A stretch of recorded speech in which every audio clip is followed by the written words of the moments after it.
Welcome to Matters Financial, Geopolitical from the Frontier. Thank you for stopping by. I do appreciate it. We've uploaded the main presentation from the Cabinet Secretary at Mindspeak last Saturday and also the Q&A session. Both links are on Rich Wrap-Up. And if you're keen to have a look at that, please go ahead. Home Thoughts, my little one, came back rather poorly, unfortunately, from Naivasha yesterday with tales of hyenas in the night, a long drop toilet that she had to wake up. Her partner was sleeping with her in the tent, and all kinds of things. So good to have her back, notwithstanding that she's not too well. I'll put up a photograph of her in the pool at Borada Ranch, which is nearly 2,000 meters above sea level. She was a lot braver than I about wading into it. I could hear my heart beating. I could hear everyone's heart. I could hear the human noise we sat there making. Not one of us moving, not even when the room went dark. Raymond Carver. That's all we have, finally, the words, and they'd better be the right ones, Carver again. There isn't enough of anything as long as we live, but at intervals a sweetness appears, and given a chance prevails. And finally, happiness, it comes on unexpectedly and goes beyond really any early morning talk about it. Political reflections. This was Aleppo before the war, and it's one of the most ancient cities in mankind's history, in point of fact. And it's been destroyed. It's a great and glorious city, and I'll show you a photograph of its destruction. The continued assault by Syrian regime forces, enabled by Russian airstrikes, have clearly signaled the intention to seek a military solution rather than a political one, said Secretary of State John Kerry. Continued assault by Syrian regime forces enabled by Russian airstrikes against opposition-held areas, as well as regime and allied militias, continued besiegement of hundreds of thousands of civilians, have clearly signaled the intention to seek a military solution rather than enable a political one, Kerry said. My conclusions are that Putin and Assad have completely altered the facts on the ground, and they are only going to accept a surrender. And frankly, if the boot or the shoe was on the other foot, it would be no different. On the 5th of October last year, I wrote about Putin, a geopolitical grandmaster. I said Putin has always been considered a grand master of geopolitics, but of late has been placed under tremendous pressure by the oil warfare specialist President Obama. The wrestling of the oil price from above $100 to below $50 a barrel was always intended to wither Russia's power and send it into a tailspin. Putin has been on the back foot big time. The body language between President Obama and Putin is also another avenue worthy of study. Obama has a barely concealed, evidently visceral dislike of Putin. You see this in the frozen handshakes and a number of other interactions. Let us return to the UN General Assembly, where Putin set out his stall, and I quote, "I cannot help asking those who have caused the situation, do you realize now what you've done?" You could hear the squealing start immediately from Ankara to Riyadh, from the GCC to Washington. All these capitals have assets on the ground in Syria, and what is clear is that Russia is not making a distinction between IS or the moderate opposition fighting Assad, which really means our terrorists, Lavrov said, and he is really a very accomplished foreign minister. If it looks like a terrorist, if it acts like a terrorist, if it walks like a terrorist, if it fights like a terrorist, terrorist right. Putin fancies himself the flycatcher in Syria, the fly trap. The speed of execution confirms that Russia is once again a geopolitical actor that will have to be considered. I said then it is a breathtaking rebound, but I concluded with this. President Obama is now probably considering how he can wrestle the price of oil to $20 a barrel. Put up a photograph of Potus and Putin, and the photo is worth 1,000 words. This was at the height of the standoff, and they were both at APEC, and you can see how frozen they were with each other. Bets against China's Yuan build as traders eye G20 deal. Billions of dollars in new bets against China's Yuan have been placed on derivatives markets this week as currency dealers weigh the chance of an official devaluation around this month's G20 finance chiefs meeting in Shanghai. Yuan volatility and the bias towards a weaker yuan in options markets have surged to record highs in the past week, and dealers say billions of low delta puts, which pay out only when the offshore yuan rate gets above 7.20 per dollar, have been taken out. The yuan is also back under pressure in the offshore spot market, falling to a 3-week low of 665.10 as London opened on Wednesday.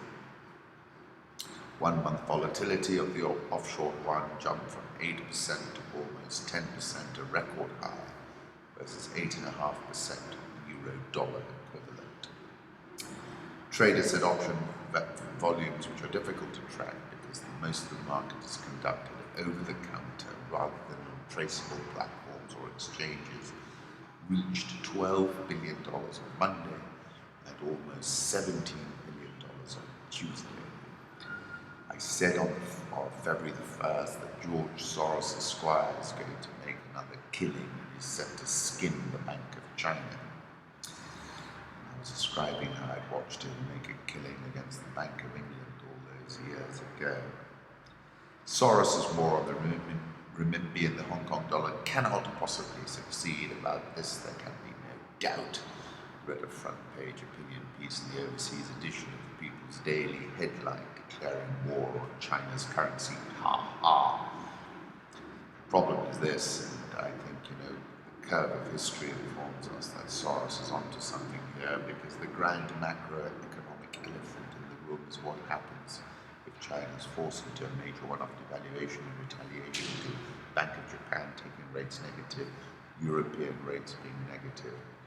Markets are unlikely to react well to a big yuan devaluation, and the further the ECB and the BOJ force their currencies down, the more they push China to act. Let's move on to the currency markets. Let's take a look at what's happening. Euro is at 110.76. Dollar index fell quite sharply, 97.34. Japanese yen 118 figure. Swissy 10056. The pound 145.78. Really surged yesterday. Aussie is at 0.7177. Indian rupee 67.845. South Korean won 1204.27. The real 389.47. Egyptian pound 783.06. And the South African rand at 1596.58. I'll put up an image of the Bloomberg dollar spot index, which slid as much as 1.9% yesterday. This comment caught my attention. There's a disconnect where the Fed says it's 4 hikes while the market says it's like 0.7% hike. This year someone is wrong. The dollar nursed heavy losses against the yen and euro on Thursday after tumbling overnight. The dollar was weighed down by a survey from the Institute of Supply Management showing activity in the vast US services sector slowed to a near 2-year low in January. Dollar was almost flat at 118 when at 117.94. It was a big move yesterday, and I suspect it's more about repositioning ahead of a possible Chinese devaluation more than anything. Euro jumped above 111 on bearish data. Put up a chart of that. Dollar yen, have a look at this. You remember Kuroda intervened and squeezed out a lot of yen longs, including my good self. But we came back really hard yesterday as the market fled back into the yen. Louis Vuitton, Moet Hennessy shares surge as Louis Vuitton maker beats Asian blues. Better than expected fourth quarter performance in fashion and leather goods provided a highlight for the world's largest maker of luxury products. When the environment gets tough, the highest quality companies like LVMH tend to stand out. Commodity markets, let's have a look at where gold is trading. 1143.15. This could go up to 1250 if this devaluation story comes through. Upward price moves on bad news. Oil jumps despite crude inventory, clocking more than 500 million barrels for the first time since 1930. I'll put up a 1-month chart. I expect this rally to peter out this afternoon, but it was a pretty violent one yesterday. China seeks food security with $43 billion bid for Syngenta. This is the Swiss company, Global Agrochemicals. S&P ups Argentina to B- from CCC plus, outlook stable on economic reforms. Official peso now trades below the black market peso, which is an extraordinarily positive outcome. Moving on to sub-Saharan Africa, Africa's big men are reverting to types as Bloomberg. When then President Bill Clinton visited Africa in 1998, he praised a new generation of leaders as champions of a dawning African renaissance. Uganda's Yoweri Museveni was one of them. 2 years before, he'd been elected president after a decade as a military ruler. Museveni is again running for president at the age of 71 after abolishing constitutional limits on presidential terms. He refers to the East African nation's oil reserves as his own, holds a public holiday to mark when he seized power in a coup 30 years ago, and is expected to easily win a fifth term in the February 18th elections. He's going to win. I don't know whether he's going to win fairly. Over the past few months, long-serving leaders in Rwanda, the Republic of Congo, and Djibouti also demonstrated their resolve to cling to power. All are favourites to secure re-election this year or next. Burundian President Pierre Nkurunziza won a third term last year, spurring violence, has claimed more than 440 lives. When a leader tries to change the rules in the middle of the game just to stay in office, it risks instability and strife, as we've seen in Burundi. That's what President Obama told an African Union summit in Addis Ababa. And sometimes you'll hear a leader say, well, I'm the only person who can hold the nation together. If that's true, then that leader has failed to truly build a nation. Countries don't feel that they can be punished, that they will lose anything substantial. That initial euphoria of embracing democracy in the 1990s is waning. This comment was based on China's increased interest in the continent having lessened pressure to follow democratic rules, because leaders can get investment and financing regardless. Friction and instability comes from resistance to the legacy of the big man. Leaders who personalize power often have bad human rights records, and during electoral periods, more repression is used to keep power in the hands of a few. The New Yorker has an article about one of Africa's biggest dams is falling apart.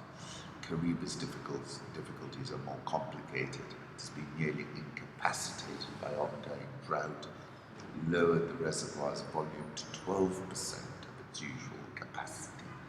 If the reservoirs refill, the dam faces the possibility of collapse. Not a good sign. Somalia is investigating a possible bomb blast on an airliner. Have a look at this photograph. Clearly looks like one. IMF says it's ready to lend to African oil producers. No requests yet. And they're desperately trying to avoid going to the IMF. South Africa's Zuma will repay some funds used to upgrade home. The president's sense of political invincibility seems to have been dented by cumulative events more recently.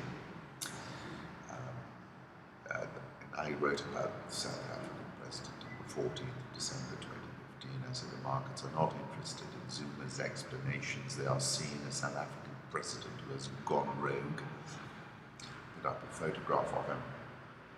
And I wrote in December, the scariest part for South Africans is this: the president just doesn't get it, but recent concessions indicate he might be getting it.